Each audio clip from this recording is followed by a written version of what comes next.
Baik, saudara-saudara sekalian, ini kuliah Ilmu Kepolisian Indonesia, kuliah yang kedua. Kuliah yang kedua ini akan membicarakan tentang memahami keperluan ilmu kepolisian, mendorong dilakukannya transformasi dalam organisasi Polri untuk menghadapi tantangan masa depan.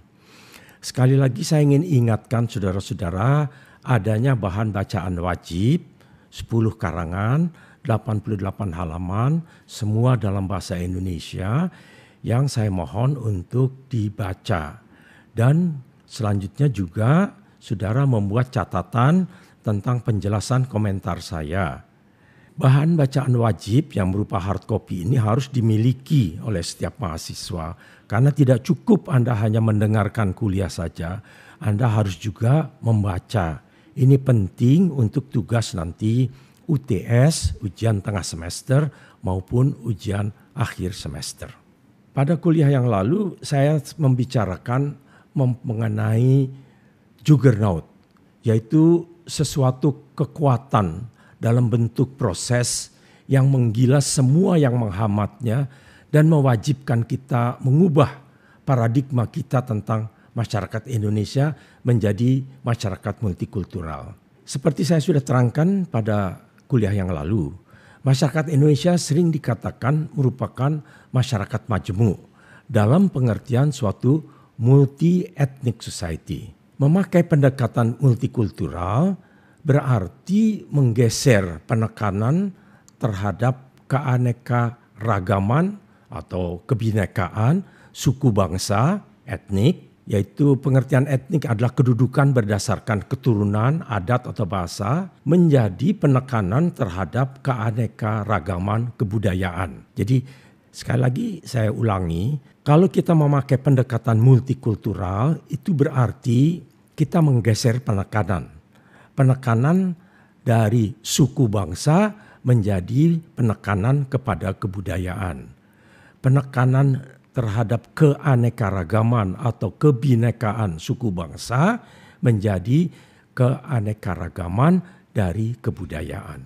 Saudara-saudara, ilmu kepolisian Indonesia itu haruslah berakar pada kenyataan di masyarakat. Dan kebudayaan Indonesia sendiri sesuai dengan masalah di lapangan yang dihadapi oleh anggota kepolisian Indonesia.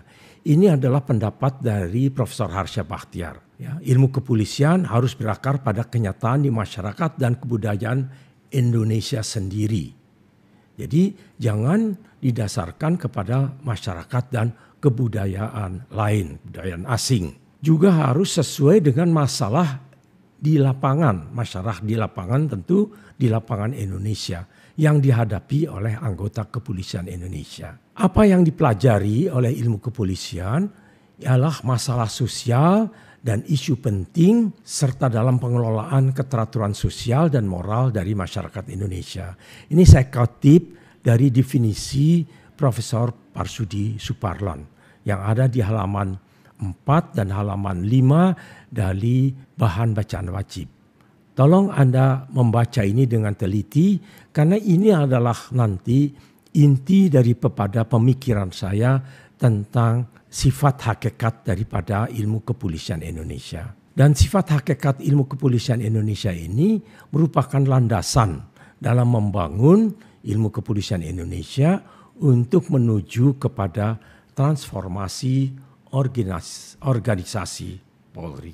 Saudara-saudara, transformasi dalam organisasi Polri adalah serupa dengan yang pernah dicanangkan oleh Kapolri Dr. Andes Sutanto dalam buku beliau. Judul dari buku beliau itu adalah Profil Polri, Membentang Paradigma Baru tahun 2005. Polri menuju era baru, pacu kinerja, tingkatkan citra. Saya memakai buku Kapolri Bapak Dr. Andes Sutanto ini yang meskipun diterbitkan dalam tahun 2005, jadi 10-12 tahun yang lalu, menurut saya masih relevan sekali. Merupakan refleksi pemikiran beliau bahwa pola pemolisian yang konvensional, yang bersifat reaktif dalam suatu birokrasi paternalistik dan lebih menekankan kepada crime control sebagai crime fighter, harus bertransformasi menjadi pola pemolisian yang menekankan kepada crime prevention. Ini berarti bahwa transformasi harus ke arah polisi yang proaktif dalam problem solving. Menurut hemat saya yang Anda dapat baca di halaman 43 sampai 47 dari bahan bacaan wajib, terdapat ambivalensi dalam masyarakat terhadap peran dan fungsi Polri. Saya biasanya mengatakan itu dengan merujuk pada dua penampilan dari polisi, yaitu muka polisi yang angker dan muka polisi yang tersenyum. Pada penampilan pertama, yaitu polisi yang angker, maka ini terkait pada fungsi penegakan hukum pidana, criminal law enforcement, yang memerlukan sosok polisi yang profesional, yang berani, menghargai atasan, dapat dipercaya menyelesaikan tugas, dan taat pada perintah. Organisasi Polri di sini mengacu kepada apa yang dinamakan quasi-military administrative structure. Quasi-military administrative structure. Ini yang sering dikatakan juga sebagai pola organisasi Polri yang semi-militer. Ya. Tapi ini adalah penampilan angker daripada polisi. Saya ingin mengajukan bahwa ada penampilan kedua, yaitu penampilan polisi yang tersenyum. Dan ini terkait pada fungsi daripada polisi, pemeliharaan keamanan dan ketertiban. Atau lebih luas lagi, saya sering mengatakannya penyelesaian masalah. Jadi fungsi kedua daripada polisi adalah penyelesaian masalah. Lebih luas dari ini adalah sebenarnya yang saya namakan konflik management. Manajemen daripada konflik yang terjadi di dalam masyarakat. Di sini diperlukan sosok polisi yang profesional dan pandai, intelligent, punya akal sehat, punya common sense, menunjukkan keramahan, menunjukkan friendliness, menghargai warga, dalam arti selalu menampilkan courtesy, dan punya kesabaran, patience.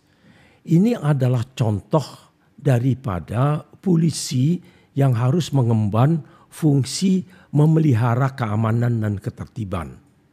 Dan ini adalah berbeda sekali dengan fungsi tadi yang pertama, penegakan hukum.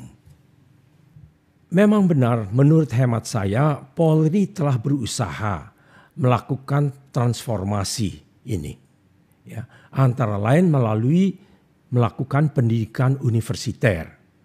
Ada jenjang pendidikan S1, di samping Akpol ada pendidikan S1, PTIK, kemudian S2, magister, dan juga ada S3. Dan nomenklatur pendidikan ilmu kepolisian. Tetapi apakah pendidikan ini telah menghasilkan polisi intelektual? Nah, ini yang menjadi tema saya sebenarnya, yaitu pendidikan ilmu kepolisian harus menghasilkan polisi yang intelektual. Seorang polisi yang mampu dan mau melakukan studi tentang masalah-masalah warga dalam community di mana dia bertugas. Dia tidak hanya bertugas melakukan penegakan hukum atau melaksanakan menjaga ketertiban, dia juga harus melakukan studi tentang masalah-masalah apa yang terjadi dalam warga, di dalam community di mana dia bertugas itu. Kemudian berdasarkan studi itu, dia melakukan refleksi atas pekerjaan kepolisian yang saya namakan pemolisian. yang telah dilakukannya dan secara kreatif kemudian berspekulasi tentang sebab-sebab timbulnya masalah yang harus dia pecahkan tersebut. Kemudian dia mencari solusi. Mencari solusi ini tidak dilakukan sendiri. Dia harus mencari solusi bersama-sama anggota community yang bersangkutan. Nah, inilah menurut hemat saya gambaran daripada suatu fungsi yang harus diemban oleh yang saya namakan polisi intelektual atau intelektual. Saya ingin di sini mengajukan suatu pendapat yang agak berbeda, yaitu yang dilakukan oleh Profesor Dai Bakhtiar. Beliau juga seperti Anda tahu semua adalah mantan Kapolri. Pada tahun 2009, melalui sebuah lembaga yang beliau pimpin yang bernama Lembaga Cegah Kejahatan Indonesia, LCKI. Masih ada sekarang meskipun tidak begitu aktif. Lembaga LCKI ini menerjemahkan sebuah buku yang dikenal sebagai Pemolisian Demokratis. Ini judulnya, Pemolisian Demokratis di Afrika Selatan. Dan Pemolisian Demokratis ini, buku ini yang diterjemahkan tadi, timbul sebenarnya pada waktu Afrika Selatan itu baru bebas dari rezim apartheid. Bagi saya, pemolisian demokratis adalah suatu strategi umum. Jadi saya terima pandangan dari Profesor Dai Bakhtiar, yaitu pemolisian demokratis di samping pemolisian intelektual yang saya kemukakan. Ya. Tapi pemolisian demokratis sifatnya adalah polisi yang dekat dengan komunitas warga. Selanjutnya, sasaran utama dalam pengembangan ilmu kepolisian Indonesia adalah dalam menyusun suatu kurikulum pendidikan S1, S2, dan S3 yang dapat menghasilkan seorang polisi profesional yang diinginkan masyarakat Indonesia dengan sejumlah profil. Tapi profil utamanya adalah sebagai berikut. Pertama, sasaran utama itu mempunyai inteligensia yang tinggi dengan kemampuan melihat visi ke depan dan bersedia menerima pemikiran dan gagasan baru. Dalam bahasa Inggris dinamakan seorang polisi yang intelligent dan kreatif.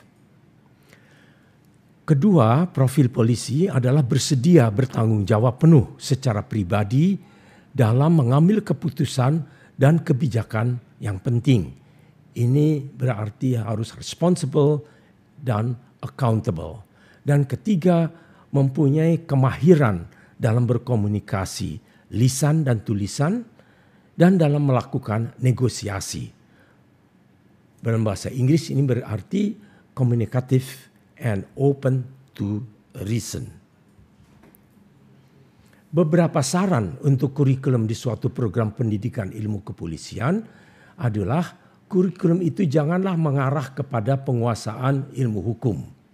Kedua, seorang polisi harus mengenal masyarakat di mana nanti dia akan bekerja. Ketiga, perlu ada diskusi tentang usaha-usaha menegakkan perlindungan di bidang HAM serta isu-isu tentang hubungan gender. Dan keempat, diperlukan pengetahuan tentang teknik-teknik penyelidikan dan penyidikan berbagai macam kejahatan baik lokal, nasional maupun transnasional. Dalam pelaksanaan pendidikan di bidang ilmu kepolisian perlu ditekankan perlunya pula pendekatan atau strategi pengoperasionalkan konsep pemolisian opini atau perpolisian masyarakat sebagai suatu ideologi baru dalam ilmu kepolisian Indonesia. Mohon dicatat bahwa ideologi adalah suatu konsep cara berpikir fungsi kepolisian dan strategi adalah suatu ilmu dan seni memberdayakan potensi kepolisian Indonesia. Kembali kepada pemahaman tentang tantangan masa depan ilmu kepolisian Indonesia, maka diperlukan penelitian dan pelaporan yang baik tentang keadaan masyarakat Indonesia dan berciri masyarakat multikultural itu.